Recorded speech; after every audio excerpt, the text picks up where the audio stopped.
কাজী নজরুল ইসলাম পরিবারের সুরের ধ্বজা এখন তাঁর হাতে। কাজী অরিন্দম কাজী নজরুল ইসলামের পৌত্র। 23 তারিখ প্রথম একক অনুষ্ঠান করছেন রবীন্দ্র সদনে। বাবা কাজী অনিরুদ্ধ হাওয়াইন গিটারের পুরোধা। ছোটবেলায় বাবার কাছ থেকে প্রথম পাঠ, তারপর সেই যন্ত্রই ধীরে ধীরে হয়ে উঠেছে জীবনের অঙ্গ।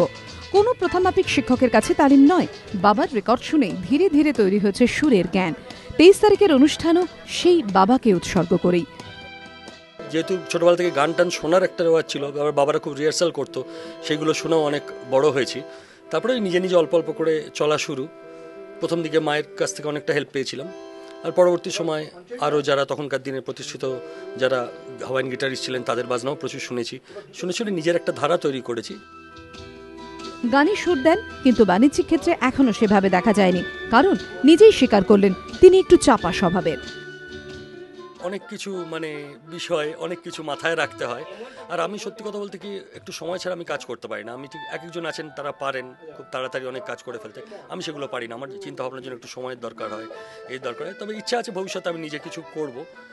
দেখা যাক, যদি তেমন সুযোগ আসে নিশ্চয়ই আমি আরো ভালো করে করার চেষ্টা করবো সেই কাজগুলো। আপাতত অনুষ্ঠানের চূড়ান্ত বহরায় ব্যস্ত তিনি। অনুষ্ঠানের প্রথমার্ধেই থাকছে নজরুল গীতি এবং রবীন্দ্রসঙ্গীত, আর দ্বিতীয়ার্ধে পুরনো বাংলা ও হিন্দি গান। রুমা পাল, এবিপি আনন্দ, কলকাতা।